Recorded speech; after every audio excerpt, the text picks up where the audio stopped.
माता की, दंतेश्वरी दाई की।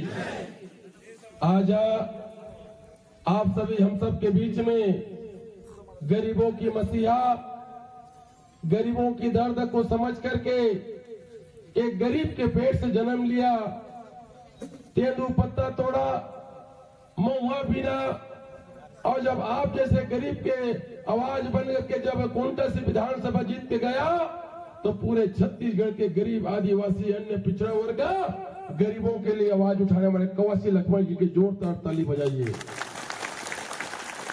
इस विधानसभा के विधायक मैं देखता हूं, हम दोनों साथ में बैठते हैं, जब भी बस्तर की बात हो या कोई भी गरीब को कहीं पर कोई सताया जाता है तो विक्रम मंडावी जी विधानसभा में आपके लिए आवाज उठाने वाला भैया के लिए भी जोरदार ताली बजा दीजिए।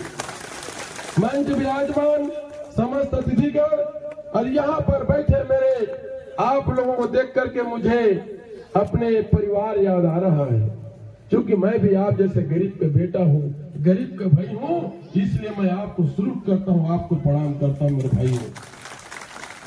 सबसे पहले तो इस माटी को प्रणाम करता हूँ।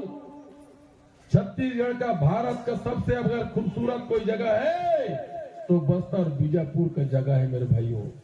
इस जगह को हम देखने के लिए तरसते थे। मैं तो प्रणाम करूंगा बाबूजी को, विक्रम मंडावी जी को, जिन्होंने मुझे आज यहाँ तक आकर के आप सभी का मुझे दर्शन करने का अवसर मिला है।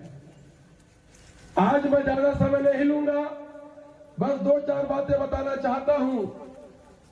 भारतीय जनता पार्टी और कांग्रेस में क्या अंतर होता है याद कीजिए।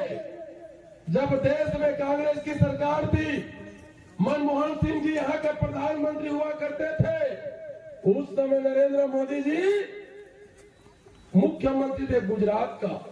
उन्होंने कहा ऐसी आदमी इकट्ठा करके आज आया है बस्तर फिर झूठ बोलने के लिए। इकट्ठा करके बोलना, बोले भाई और बहनों मुझे प्रधानमंत्री बनाइए, कांग्रेस के राज में महंगाई है, मैं बनूंगा प्रधानमंत्री, मात्र 100 दिन का समय दीजिए।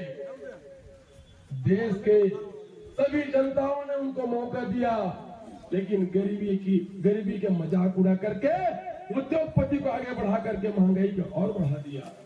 नोटबंदी के बात किए। नोटबंदी का मतलब क्या हुआ? हम लोग ये समझते थे, चाहे बस्तर का हो, बीजापुर का हो, चंद्रपुर का हो, पूरे भारत के लोग, गरीब लोग ये सोचे कि बड़े बड़े आदमी के पास बहुत सारा पैसा है, जब नोटबंदी होगा तो पैसा उनका 2 नंबर का रुक जाएगा, ये सोचे थे हम लोग। लेकिन हुआ क्या? वो 2 नंबर पैसे वाले का नंबर 1 पैसा हो गया, उनका जो 1 नंबर का पैसा हो गया, और गरीब लोग का पैसा जो दिहाड़ी करके मजदूरी करके 500,000 रुपया पकड़े थे, वो लाइन में खड़े थे, ऐसे लग रहा था काला धन आपके पास लग रहा था। अब बताओ मेरे को भैया कितना तकलीफ हुआ। नोटबंदी से कोई फायदा नहीं हुआ, बड़े बड़े लोगों का फायदा हुआ। अब आ जाइए, सबसे बड़ी बात, नरेंद्र मोदी जी क्या बोले थे?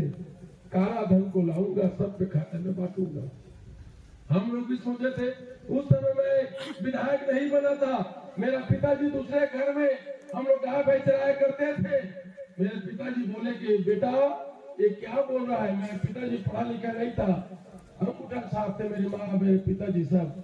मैं बोला बाबूजी, मैं दादा बोलता था, दादा ये मोदी जी बोलता है कि 15-15 लाख रुपए दूंगा, तो मेरे दादाजी बोलता है पैसा को कहाँ रखेंगे बेटा, हमारा तो बैंक से है नहीं।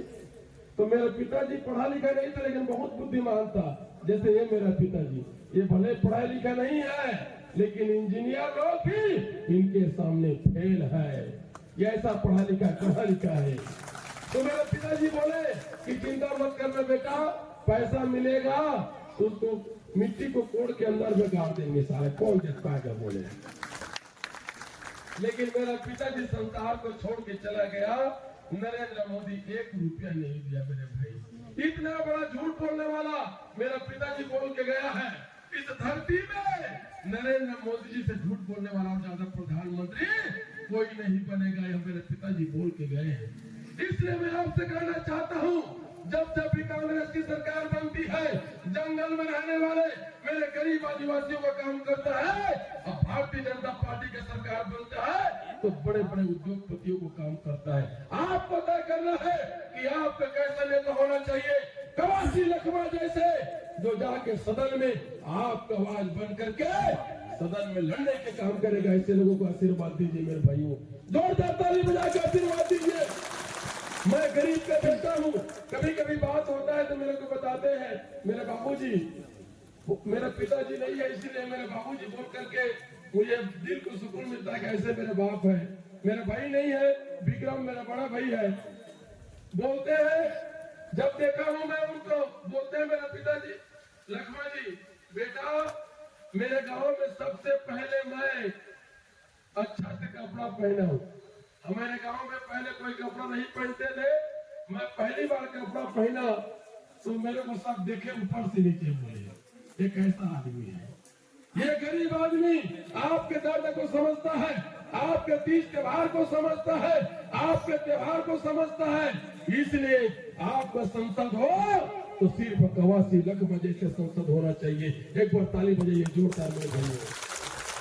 ज्यादा समय न लेते हुए मैं पुनः एक बार आप सभी को प्रणाम करते हुए, इस बस्तर के समस्त जनताओं को प्रणाम करते हुए, यही आशा विश्वास के साथ जब 19 तारीख को वोट डालेंगे तो सिर्फ कवासी लखमा पंजा छाप को निशान पे दबे, इसी आशा विश्वास के साथ जय जय भारत, जय दंतेश्वरी देवी।